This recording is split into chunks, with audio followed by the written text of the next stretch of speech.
and welcome to the ERP Perspective. I'm your host, George Collier, and today we have a very special episode lined up. Every now and then someone comes along in the ERP world whose experience isn't just impressive, it's genuinely transformative.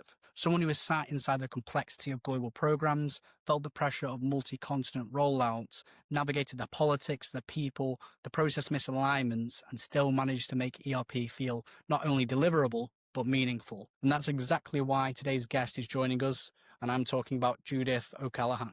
She's led major programs across industries across the globe. She's become known for something we talk about far too little in the space: what really makes ERP work behind the scenes. The alignment, the readiness, the business clarity, the culture, the conversations that happen long before a system ever goes live. We wanted Judith on the show because she brings a refreshingly honest, deeply experienced, human-centered perspective to ERP, one that challenges the traditional technology-first narrative and puts strategy, purpose, and people at the front of the conversation. If you've ever wondered why some ERP programs thrive while others stall, if you want to understand the real levers of transformation, or you simply want to hear from someone who's seen ERP from every angle, today's episode is the one you don't want to miss. Let's get started. My name is George Collier, and welcome to the ERP Perspective, the show where we look to empower and unleash this perspective of different ERP professionals. Today, I'm joined by the one and only Judith O'Callaghan. Good morning. Good morning, George, and lovely to meet you again. Lovely to meet you again. I know we've been speaking for some time now around different ERP topics on LinkedIn. And I'd love to have you on the ERP Perspective to talk about your story, your experience with different ERP systems. So I'll start by asking you, could you give the audience maybe a summary of who Judith O'Callaghan is and your introduction to ERP? Absolutely. I'll tell you things that are not in my LinkedIn or any of my social profiles. So I'm originally from South India, a small town girl who is passionate about businesses. What I believe is if we do the business right, we can genuinely create a positive difference in the world. And I came into the contact with technology and ERP when I was in my late teens, and Yanban has been a great motivator.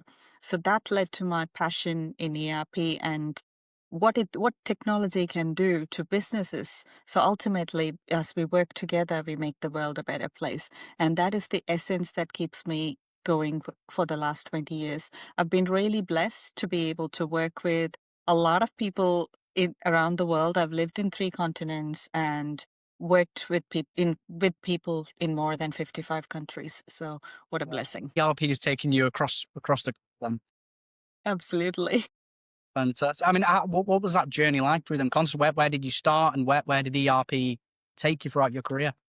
So interestingly, I started in South India, and we did a lot of implementations in a very interesting conditions. So in one of the implementations I led, we had only 8 hours of electricity and a constraint of none of us spoke the local language, but we still managed to make things happen and that taught me the value of commitment and passion.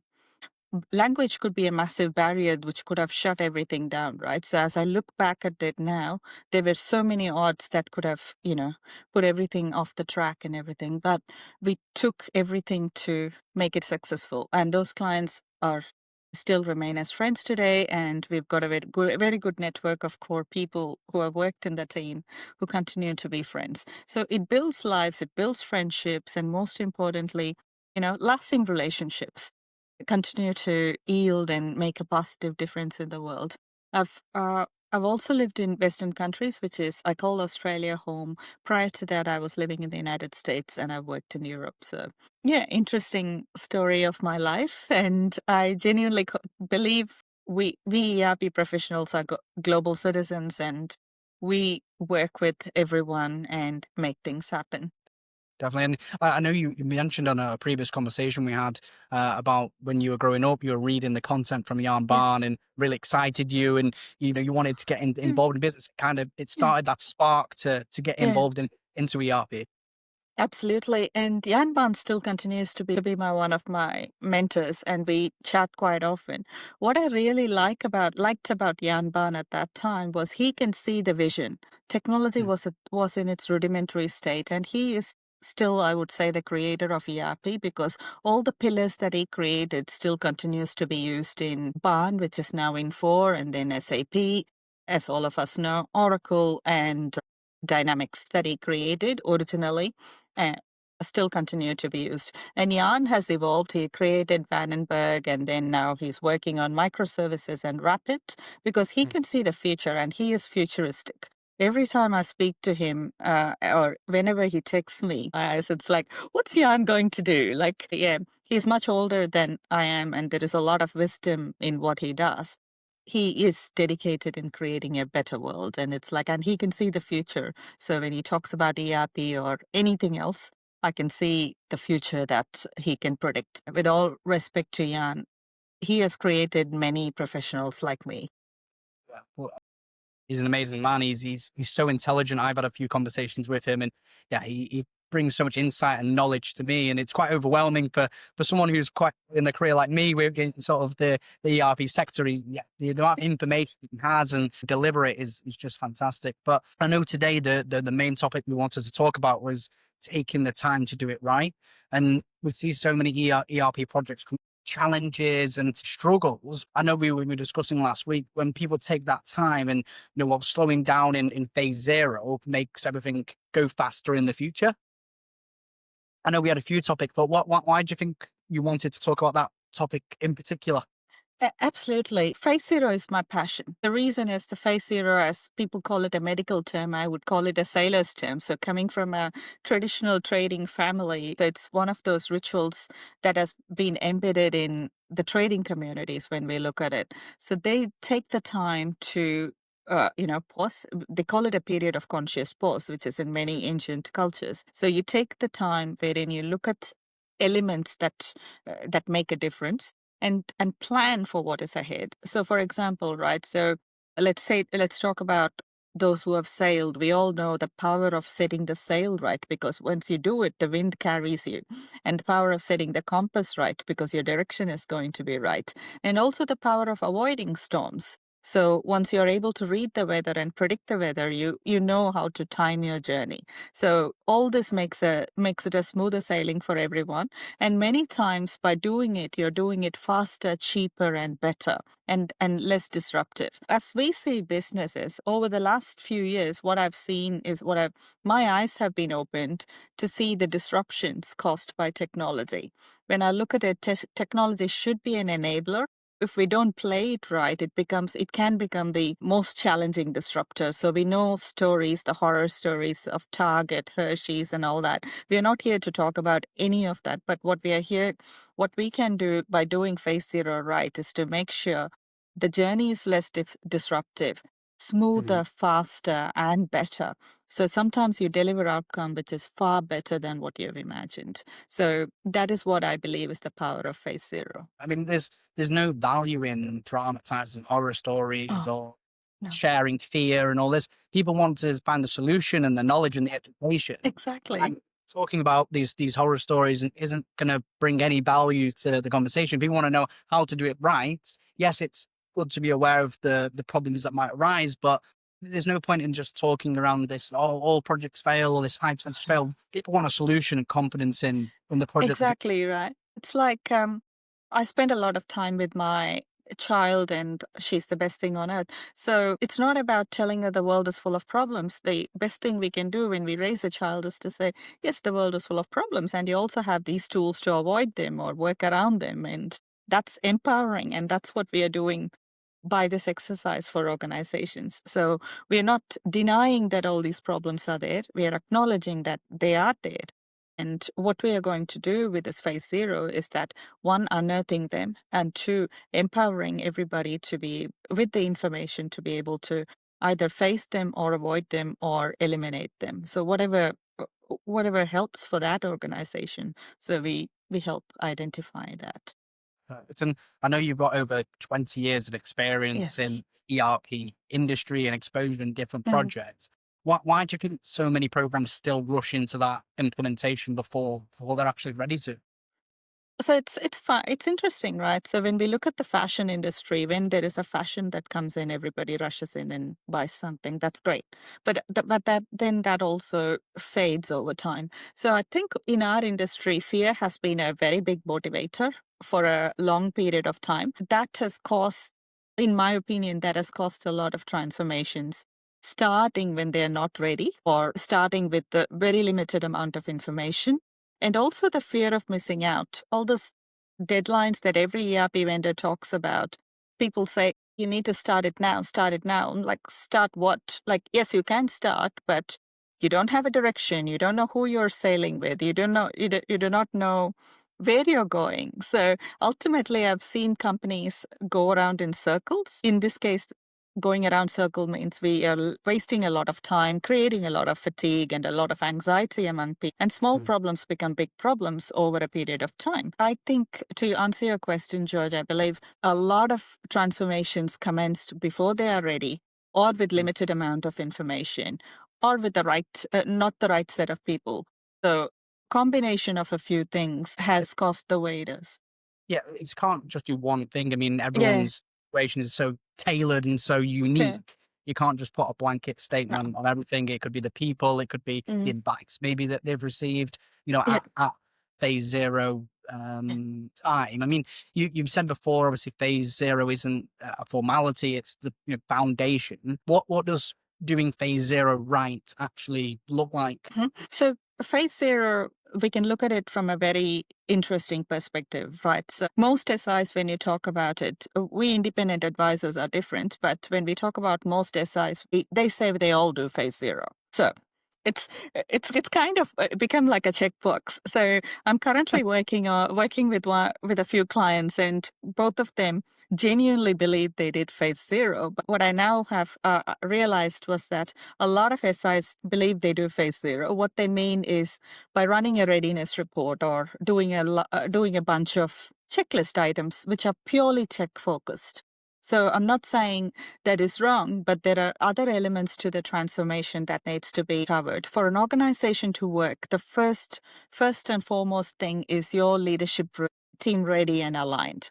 So again, for the first glance, everyone is going to say, yes, we are aligned, yes, we are ready, and here's here $100 million and go for it. When we ask more questions on, are you really aligned? It brings a lot of things to the surface. So it's like asking anyone if they're fit. So most of us would answer, yeah, we are fit, definitely. Are you fit enough to climb Mount Everest? It's a very different type of fitness that an individual or a team would need. In this case, when we look at it, organization transformation, it's going to happen once in 20 years, or maybe twice in that 20 years. It's not something you do every day. Organizations are used to doing programs or little projects every day, but not of this scale. So this requires a different set of alignment, different set of fitness, and different style of readiness. So yes, there is going to be problems. How is your leadership team equipped to deal with those problems, how resilient they are, how reliable they can be?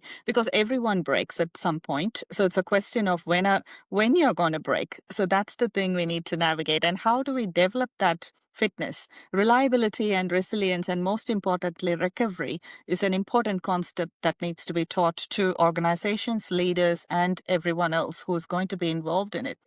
And if you face a problem, what do you do? And if you're hit, how do you take the time to recover quickly? Because the quicker you recover from whatever challenges you are, better we are. So when we also look at why organizations have failed, so, this may be very controversial, but those listening to it, we may know that this could be the truth. So when we look at a transformation, it goes on okay, but at the first hit of problem, what happens? They fire the leadership team and they lose their CIO.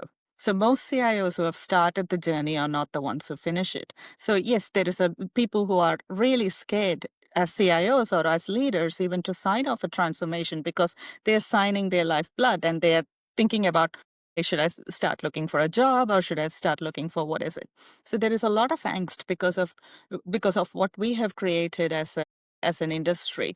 But instead, we can flip the narrative and say, yes, there are going to be problems. You do not know everything, but we can equip you with a lot of information. So you're equipped to address your own problem. Yes, you take the path of least resistance and you try and get the best outcome as possible. In the process, you may also have problems. Also, we can equip you with identifying quick wins.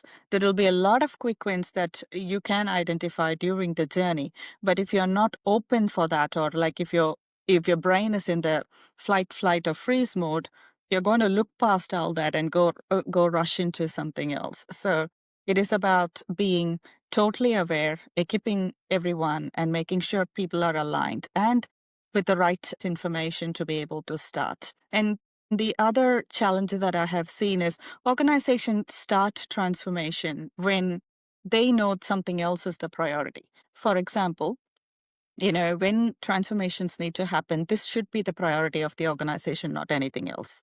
Two of the organizations I have seen have started transformation while they were putting themselves in the market for sale. And you go, okay, if you're going to go for sale, then that should be the priority, not starting a transformation. So the vendor asked them to start a transformation and they had extra budget, so they thought they would. So as a result of this, the sale has stalled, transformation has failed. So they've got themselves into a much bigger problem and we are getting them out, for which they're very grateful. But in the first place, it shouldn't have happened at all. Like, get your priorities right. So it's like, don't try to do everything at once because something will give.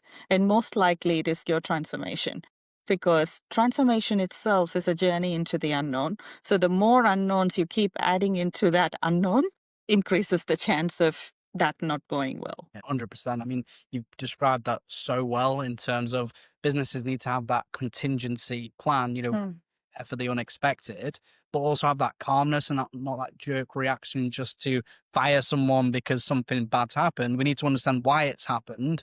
And hopefully if they did a phase zero properly, they'd already know what to do in that sort of situation or that circumstance. So you described that really, really well, Judith. And I know your mantra or a quote that you mentioned previously is slow is smooth and smooth is fast. Yeah. What does that mean in context of an ERP transformation? So I'll give the example of hiking or even marathon runners, right? So especially when you're running marathons, you run with a bunch of friends or whoever it is, and the teams that you train together with. So the ones who do very well have two things in common. So they make sure they are running smooth and their pace is steady. So it's not slow. They make sure they know each other and they know their pace so well. So nobody is pushing each other to run faster, or, you can go only as fast as the slowest person. That's very, very true. That's for organizations or for, people or life or anything. So takes a lot of wisdom to understand that. So that slow is not a bad thing, as people say. It's like, oh, if someone's slow, we need to replace that.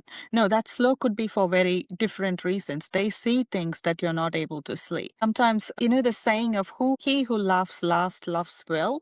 So it's that the person is able to see more than what you can see. So I'm not saying, walk where you need to run or anything like that, but take the time to understand your pace. And it's different for every organization, every team, every circumstances. Once you get your pace right, so you know what you can do.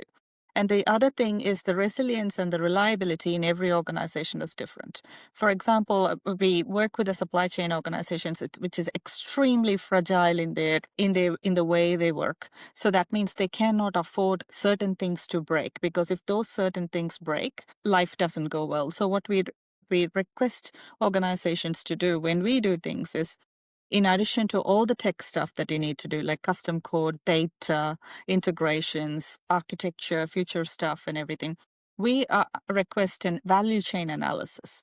Most organizations wouldn't have done it. They have done it in the last 20 years. Things would have changed. What value chain analysis would do is give the 20% of the things in the organization that is actually making money. So in any organizations, it's only 10 or 15% of their processes are super duper critical. So if anything happens to any of it, the whole thing is going to break. So do they know what they are?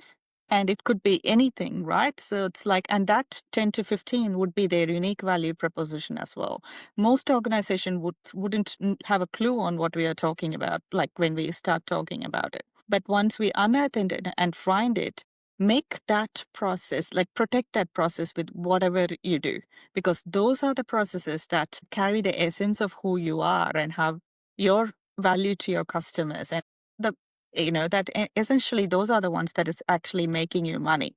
So save them, protect them, do whatever you need to do to help them, and start with the easiest things in your organizations. Everybody would have a lot of things that is easy, and start with that. So for those who have built the house, we know there is something unique in every house that every owner wants to have, but there are a lot of things that that can be bought from IKEA, let's say, for example. So in my case, I'll be very happy with an IKEA kitchen. So thank you. Go for it.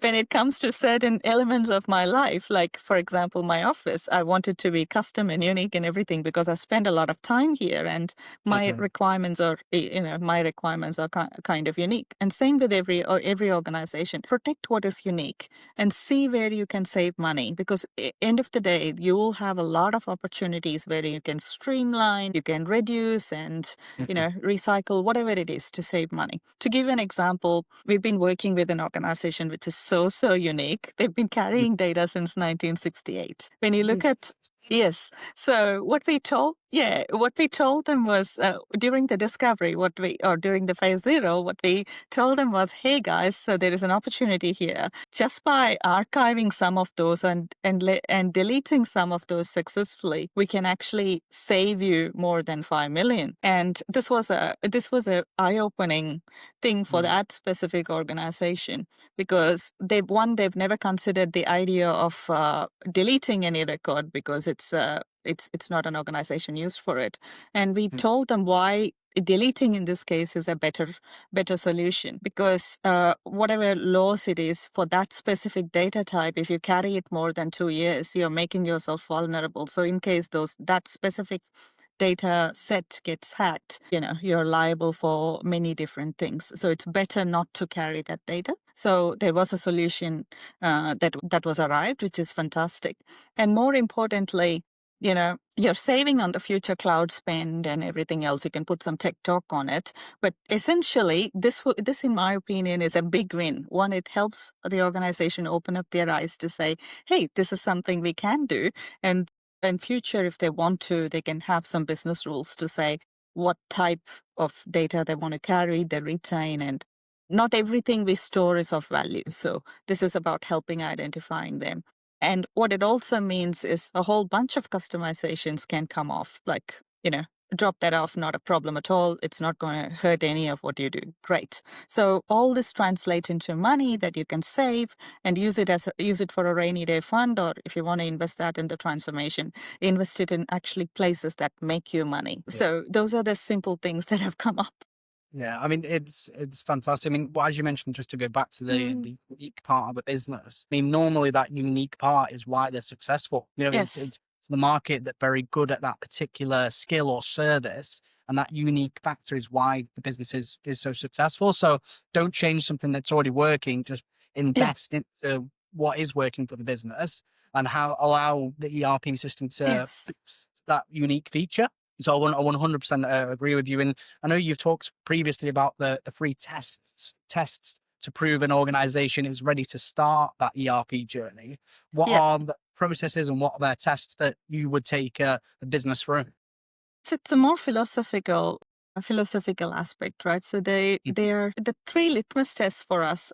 First of all, are your leaders ready for transforming? And then you can ask a series of questions that you can do, and you can also gauge the level of fitness. So it's like, are we trying to run a 100-meter race, or are we trying to climb Mount Everest, or are we trying to do something in between? Would you do that test with individual leaders, or would you do it as a group? So we work with neuroscientists and organization readiness professionals, and the other philosophical people who help with organizations, fitness, and reliability. So it's a very sophisticated team that undertakes that test, and also they advise on what are the things that an organization or leaders as individuals need to prepare for. So to answer your question, it's a matter of individuals and then a collective score as an organization, because end of the day, it comes to the slowest person's pace is the pace of the team. So it is about where the organization's vulnerabilities are, and is it worth addressing it, or do we need to accept those vulnerabilities? This comes with years and years of wisdom of those individuals and the people working with them, and support the leadership teams with the right kind of support.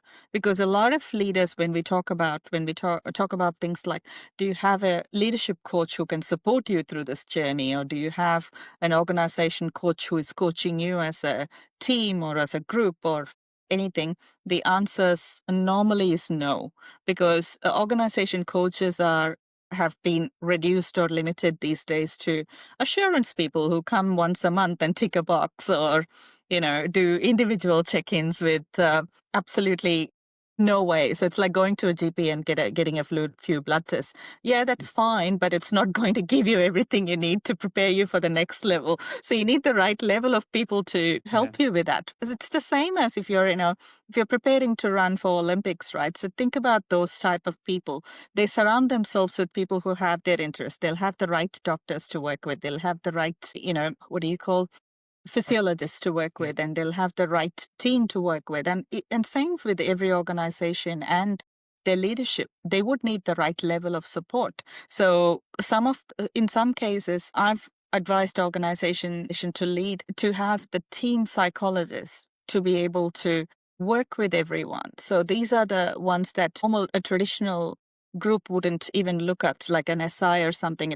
Yep, that's not our problem. That's not everything. But if your leadership team is not ready and are not equipped, you're not going to make it. So that is one thing.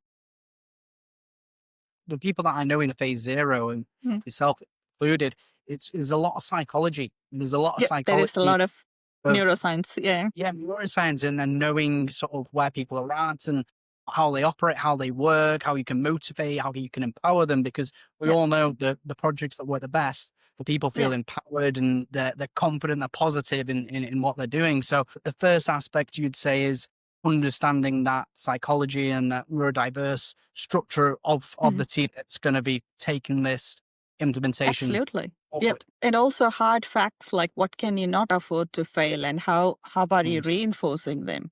And do leaders actually have a backup or a place that they can safely talk about their problems? So those are the hard questions, but it's better you ask them and support them with that right answer. There is put it this way. Let's say when you're going on a hike or whatever journey it is, all it takes for one person is to break their leg and their journey is stalled. Yep, Sure. we've all been in those places. So same thing happens in that organization. If the most vulnerable team is not supported and that breaks, that stalls your program, and that there goes your millions. So mitigate that risk up front. Ensure that there is enough coverage, enough reliability, enough resilience built into the team, and where you can, and support everyone through that journey. Understand when to pause and when to push. So those are the leadership skills that is built within the team. And the second one is, are your stakeholders ready? Because in an ERP journey, it's not just your organization which is impacted. There is wider teams that are impacted. For example, people who are providing you people, the contractors or the short-term people, long-term people, and those who are buying from you and those you're selling to. Are all those ready? Like, not all of them have to be ready like you, but are they ready to support you? For example, let's say when a couple are getting married, it's a whole team that is working behind them, the parents, the in-laws, the relatives. So they all need to be present for the wedding. So you need to make sure they're ready as well.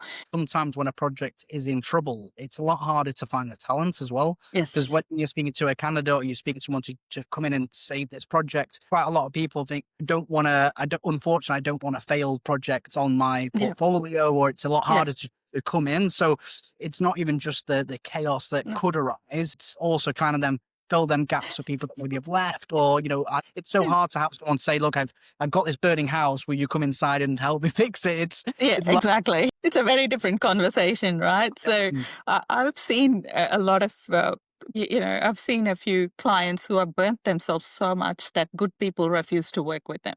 So I've seen it. it's you've seen it.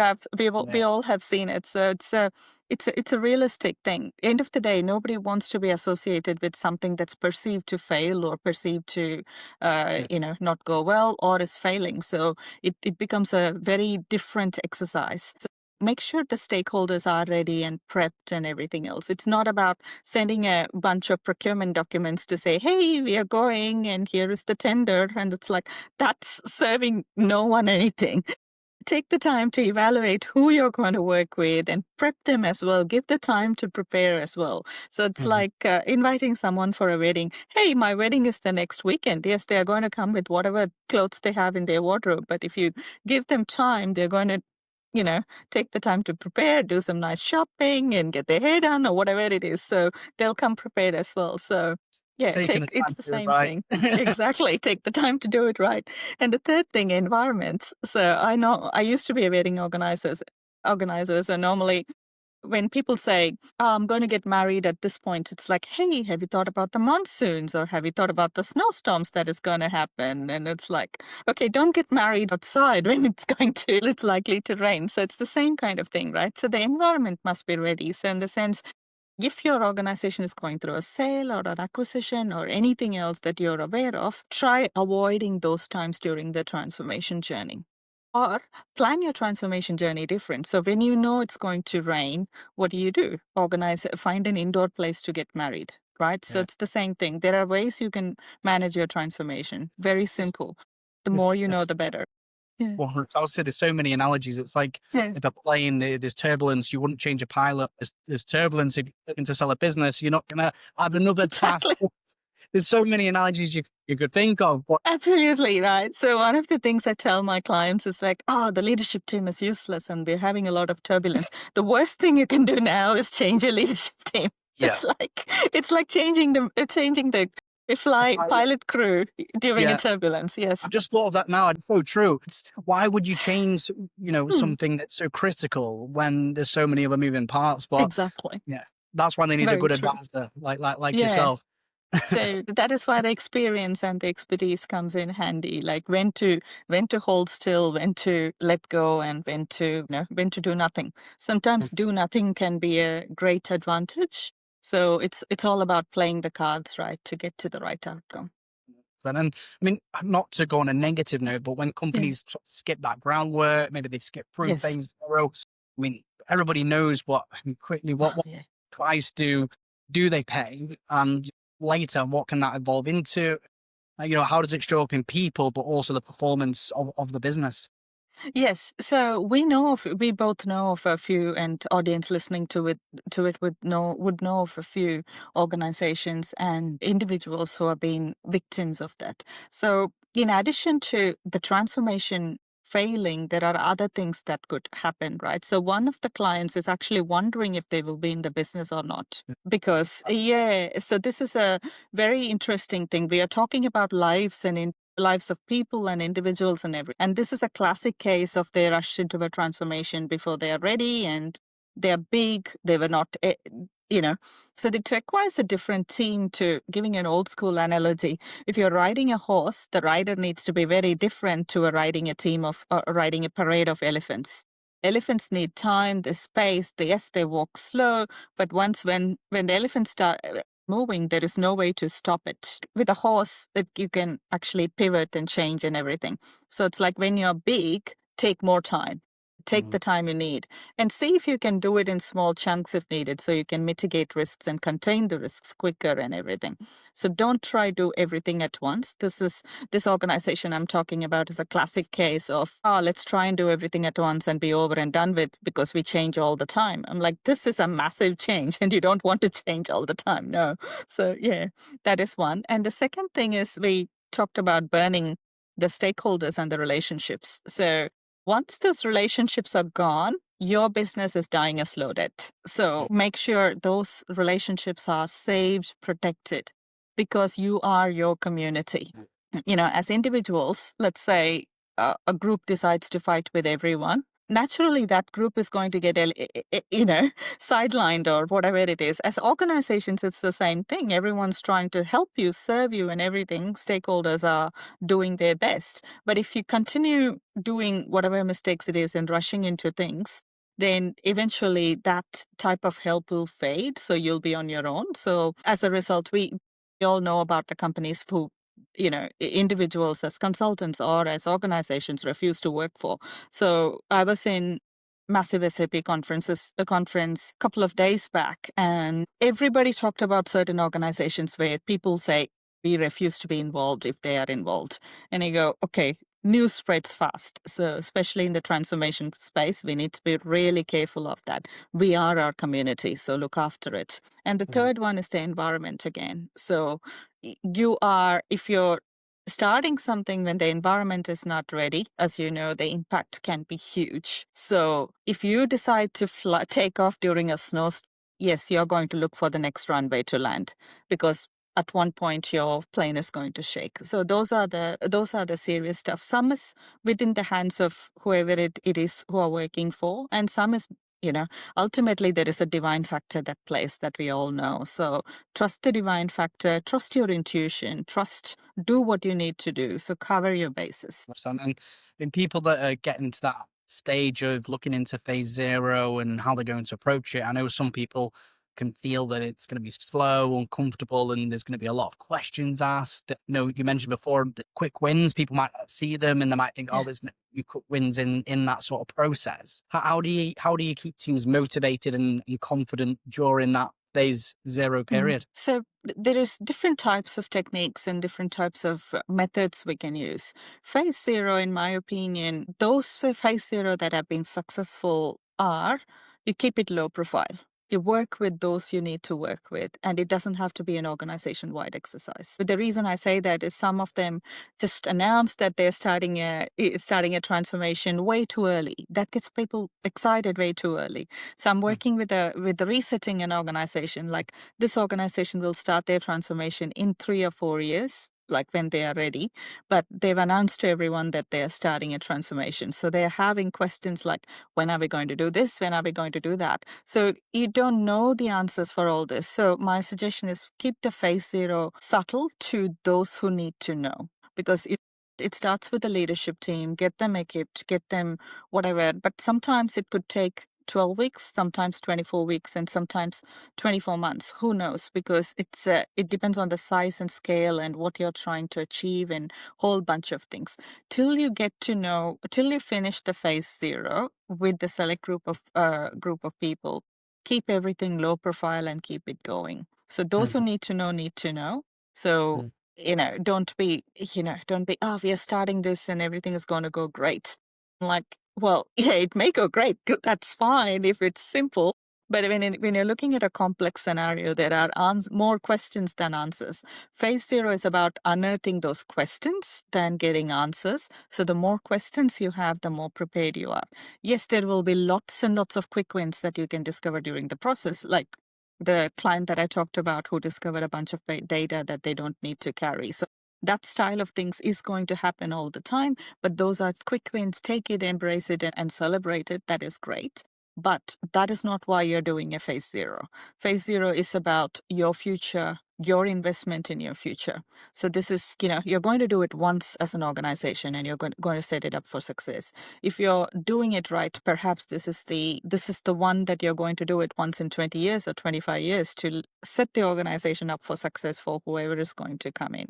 So most leadership teams that I'm working in genuinely say that this will be the last thing they do in a career. And for most of them, it is a legacy. So we want to respect that process and take the time to do it right. So that is my thing. So, I mean, I probably don't realize the importance of having that phase zero. I mean, it's got the future of your business in its hands. This project. I mean, we've seen obviously the horror stories, but it could be the success of the business as well. People need to understand how much of an impact this is going to have for the next 25 years. I mean, people that are currently working on the program, it's probably, as you mentioned, their career is that time frame, the benefits they're going to see from this new ERP system. the final question for the community, if you could give one message to every executive starting an ERP journey tomorrow about the Mhm. power of taking time to do it right, what would your message be to them? So think of this as your legacy. If you have been a part of, or if you're invited to be a part of transformation, you must have done something right. So this having this opportunity itself is a blessing, like it is bringing a child into the world or something very monumental. Like it's something beautiful. So being a part of an ERP journey itself is a big thing, and be happy with that. And the second important thing is the future of the organization is in your hands. So what you bring to the table is very important. And your Mhm. resilience, your reliability, and your robustness is the foundation. So as an individual, you're important and your contribution to the whole journey is important. And you have the opportunity to set the organization up for the future. Take the time to do it right. Definitely. I mean, you've given such a great message and shown that importance of this phase or the start of an ERP project. But yeah, I mean, thank you so much for coming on to the show today. And my network, I'd highly recommend to follow Judith, and please share with the community anybody looking to get into a new project or looking to start that phase zero timeframe in your implementation. Please reach out to Judith O'Callaghan. She'd be more than happy to connect and have a conversation with you. And is there anything else, Judith, that you'd like to end this recording with? We've got a beautiful community to support, so reach out to me and George anytime. So there is many of us who will be working with you, supporting you through the journey, and you're not alone. Thank you. 100%. Thank you, Judith. This has been the ERP Perspective, the time to do it right.